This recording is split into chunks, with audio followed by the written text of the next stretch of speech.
Muy buenas tardes, muchas gracias, señor presidente, compañeras y compañeros diputados, señores de la prensa y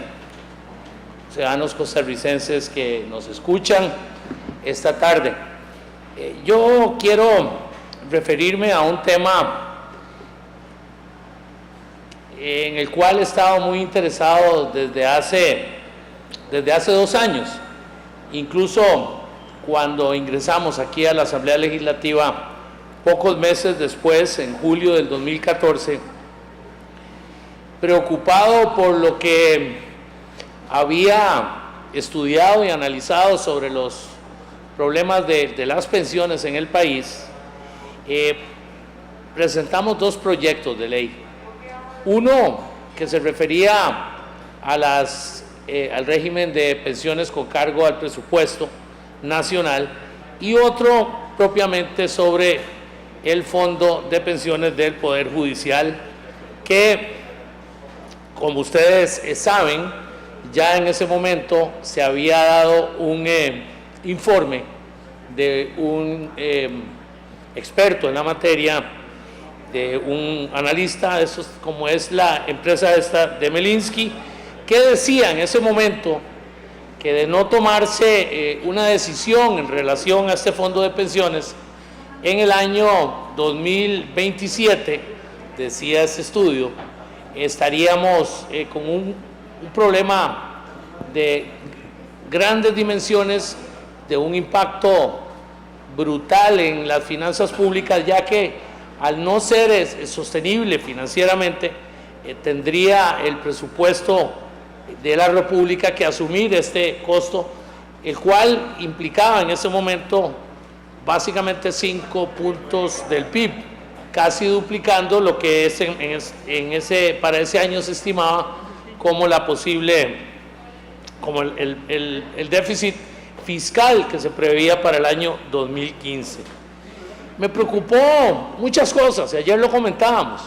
Una de ellas, que cuando se rompe por una resolución de la misma Sala Constitucional, cuando se rompe el tope que existía, ya que las pensiones estaban fijadas sobre las más altas, equivalentes al salario de un diputado, de nosotros, de los diputados, de las diputadas de la Asamblea Legislativa, cuando se rompe este tope, aunque ustedes no lo crean y lo he repetido en más de una ocasión,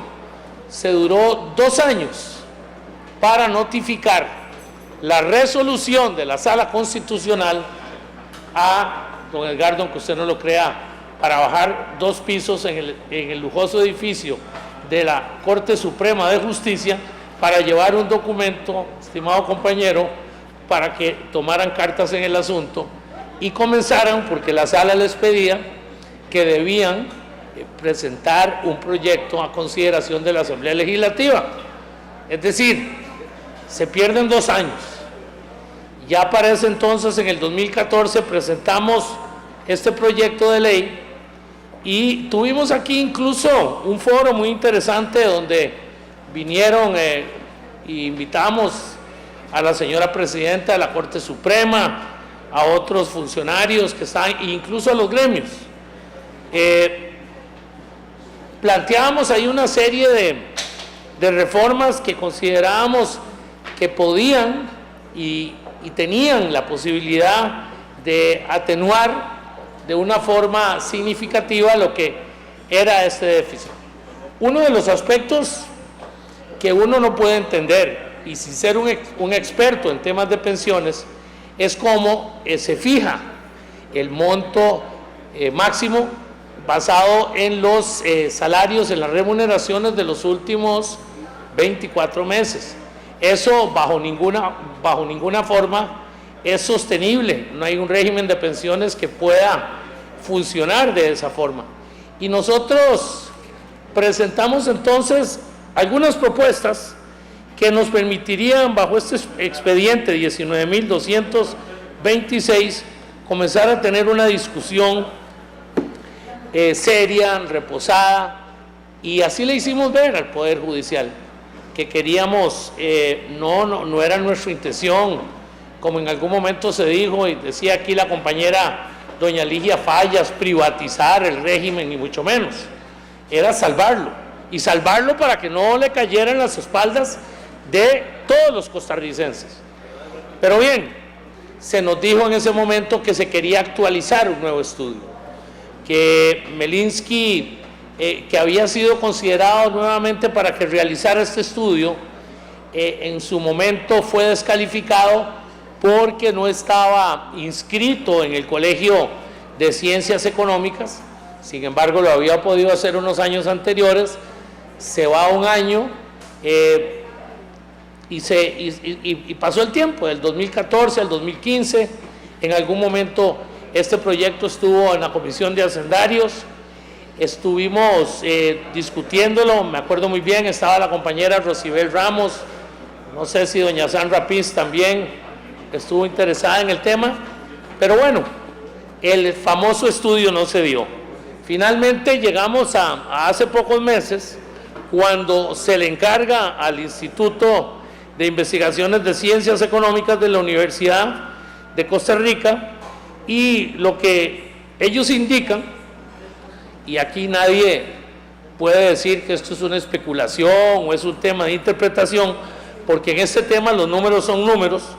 y que este régimen básicamente tiene un hueco, así lo denominan, de 5.3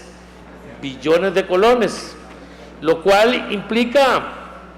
medidas muy drásticas que se tuvieran que asumir, que se tendrían que tomar para poder equilibrar ese déficit. Algunas de ellas que han sido discutidas y han sido presentadas tanto en el proyecto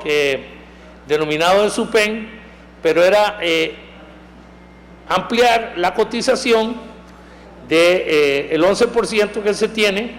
prácticamente llevándolo a un 19%, y eso sin duda alguna pues representa también un aporte adicional para el Estado, para llevarlo prácticamente del 26.6% que tiene ahora a casi un 49%. El déficit, entonces, este déficit equivale actualmente a un 60% del presupuesto de la República. O sea, lo que estamos hablando aquí, compañeras y compañeros diputados, no es poca cosa. Dice, incluso saco esta cita, dice: ni siquiera con el proyecto de ley para reformar estas pensiones que se discute en el Congreso se podría conseguir la solvencia económica, pues la reforma bajaría la proyección del déficit a 4 billones, añade el estudio de la Universidad de Costa Rica. Entonces, yo creo que vale la pena que, aún con los ataques a los problemas estructurales que tiene el Fondo de Pensiones, si nosotros no tomamos cartas en el asunto, vamos a ser todos los costarricenses los que vamos a tener que asumir esta situación. Me preocupa, y me decían ayer que esperáramos, hablando con el señor presidente de la Asamblea, que deberíamos esperar a este informe adicional de la universidad. Bueno, lo que creo es que no es mucho, me parece a mí, en lo que va a variar esta evaluación. Hay una realidad, estudio tras estudio que se ha venido dando, demuestra de que el déficit es una realidad que de la manera en que se ha estructurado no es viable. Son pensiones, algunas de ellas pensiones de carácter juvenil, personas que a los 52 años se han pensionado, que se pensionan con el 100% del salario de los últimos 24 meses. Y pienso que lo que ha ocurrido en estos 2 últimos días debe ser algo que lo tenemos que sacar de ese ámbito para poder no caer en una situación como la que plantea la compañera diputada doña Ligia Fallas, de que sencillamente se está privatizando el fondo. Pero lo que nos debe y nos tiene que tener muy claros, compañeras y compañeros diputados, es que este tema o lo resolvemos ahora o un próximo gobierno va a pasar de tener un déficit fiscal como el que tiene ahora y probablemente el doble. ¿Y qué vamos a hacer?